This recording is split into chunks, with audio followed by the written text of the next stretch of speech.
তাহাজ্জুদের নামাজ পড়ে একদম ফজরের ওয়াক্তে হাজির হয়ে যেতে হবে ভোট কেন্দ্রে। আমরা বলি এই যে ঢাকা শহরে কিছু ভূমিকম্প ছিল না, কয়েকবার ভূমিকম্প যে হলো, নরসিংদীতে হয়েছিল, এখানে হয়েছে ভূমিকম্প। এখন যদি আমরা বলি এদের এইসব শিরকের জন্য আল্লাহ সতর্ক বার্তা দিচ্ছে আমাদের, তাহলে এদের এই মিথ্যাচার, এদের এই মুনাফিকি, এদের এই শিরকের জন্য আল্লাহ হুঁশিয়ারি দিয়েছে যে তোরা এটা বন্ধ কর, না হলে আমরা যদি এটা বলি কোথায় যাবে তারা। কাজে আসুন এই শিরকিদের হাত থেকে, এই মুনাফিকদের হাত থেকে, এই ধোঁকাবাজদের হাত থেকে এই দেশকে, এই দেশের মানুষকে রক্ষা করতে হবে। এবং রক্ষা কারা করতে পারবে?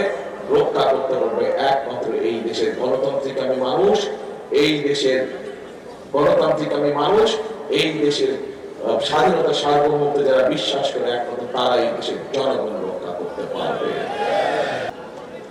দেশের কি অবস্থা একটু আমি প্রথম থেকে বলেছি, মানুষের ব্যবসা বাণিজ্য, চাকরি বাকরি, রাস্তাঘাট সব ধ্বংস হয়ে গিয়েছে। এই দেশটা কিন্তু গড়তে হবে, তাই না?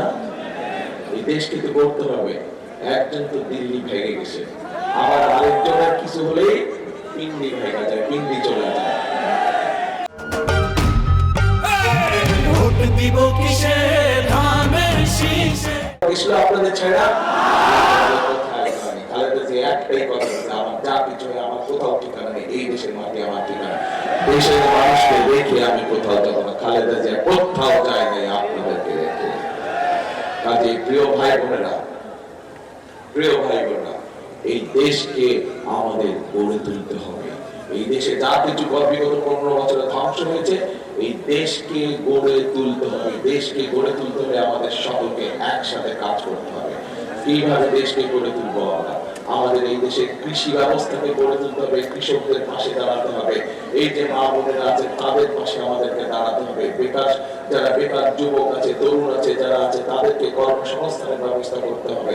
আমাদের যে ধর্মীয় যারা নেতা আছেন, বিভিন্ন মসজিদ মাদ্রাসার ইমাম সাহেব আছেন, মুয়াজ্জিন সাহেব আছেন, তাদের জন্য আমরা সম্মানের ব্যবস্থা করেছি। অন্যান্য ধর্মের মানুষ যারা আছেন, ধর্মগুরু যারা আছেন তাদের জন্য করেছি।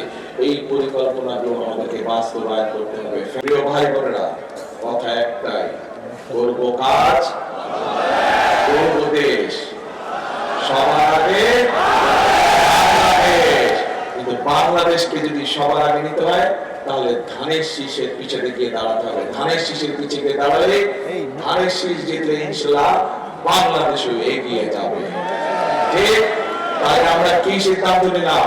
এইখানে আপনাদের হাজার হাজার মানুষ আছেন, সব মানুষগুলিকে কালকে থেকেই লেগে পড়তে হবে কাজে। একটাই কাজ, 12 তারিখে তাহাজ্জুদের নামাজ পড়ে একদম ফজরের ওয়াক্তে হাজির হয়ে যেতে হবে ভোট কেন্দ্রে। এবং কালকে থেকে এলাকায় গিয়ে এই কথাই বলতে হবে, ধোঁকাবাজ কারা দেখিয়ে দিতে হবে, দেশের সম্পদ পাচারকারী কারা দেখিয়ে দিতে হবে। দেখে দিয়ে ধানের শীষের যে পরিকল্পনাগুলো বললাম, এই যে কৃষক কার্ড, ফ্যামিলি কার্ড, বেকারদের কর্মসংস্থানের ব্যবস্থা করা, এই যে খাল খনন কর্মসূচি, এইগুলো কি মনে করেন আপনারা সঠিক পরিকল্পনা? এই পরিকল্পনাগুলো যদি বাস্তবায়ন করা তাহলে কি মানুষের কষ্ট দুঃখ কমবে? কিভাবে কমবে মনে করেন?